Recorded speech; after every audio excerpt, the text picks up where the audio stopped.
All right, so today we're diving into something that's been, well, kind of blowing up lately, and that's When Life Gives You Tangerines. It's everywhere. You've probably seen it too. And it's clearly hitting a nerve with a lot of people. It's definitely got me thinking about what makes certain stories resonate so deeply, and I think this deep dive is going to give us some good answers. Yeah, I think so too. So, we're going to be looking at things through the lens of a really fascinating book called The Storytelling Animal: How Stories Make Us Human by Jonathan Gottschall. Great book. And I mean, even Sam Altman, the OpenAI CEO, he's a fan of it. So that kind of gives you an idea of the level we're talking about here. Right. It's not just a light read. It really gets into the why of storytelling. Why are we so drawn to it as humans? Exactly. And to add another layer to all of this, we'll also be exploring how AI, particularly ChatGPT-4, is kind of woven into this whole phenomenon.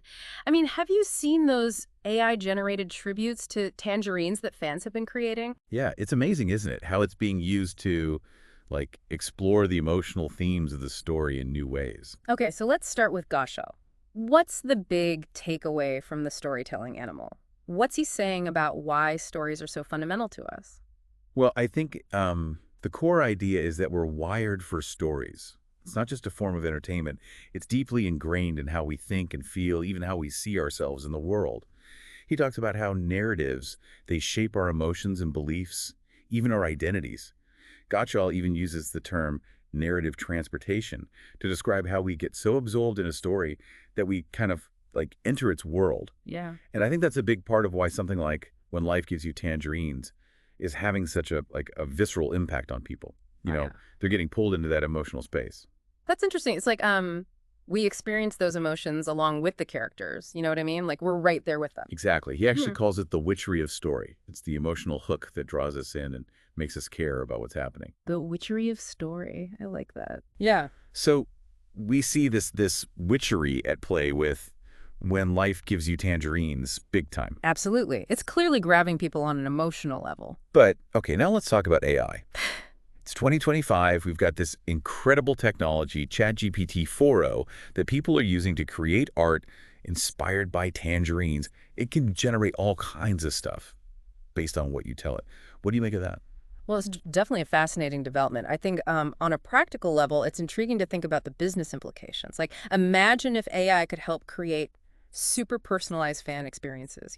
Imagine that even just, say, a 25% boost in engagement based on what we're seeing on social media now. That could be huge for content creators and marketers. And actually, the AI storytelling tool market is estimated to be around, what, $10 billion in 2025? Wow. Yeah. So it's clearly becoming a significant force in the entertainment industry. You can't ignore those numbers. Right. So we're talking about AI-generated fan art, tributes, even music inspired by tangerines, and a lot of it's popping up on platforms like X. Have you seen any of it? Oh, absolutely. It's all over the place. And it's interesting. People are having pretty strong reactions. Some are totally moved, saying it's capturing the emotional depth of the story in a new way, while others are saying, hold on a second.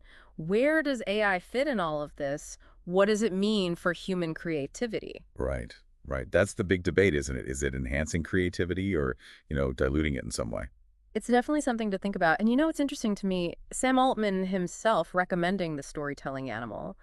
What do you think that says about his vision for AI?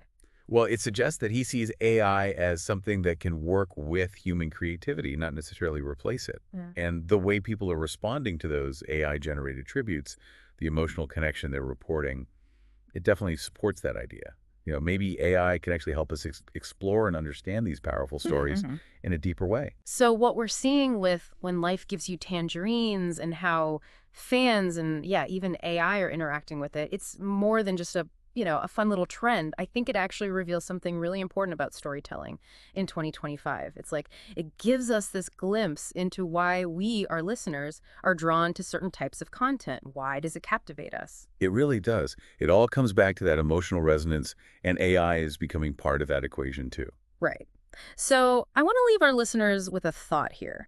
As AI gets better and better at both understanding and creating content that has that emotional depth, what's that going to mean for the future of art, of storytelling, and even just how we connect with stories on a human level? It's definitely a big question. It is, and it's one that we're all going to have to grapple with as we see more and more AI-driven creativity.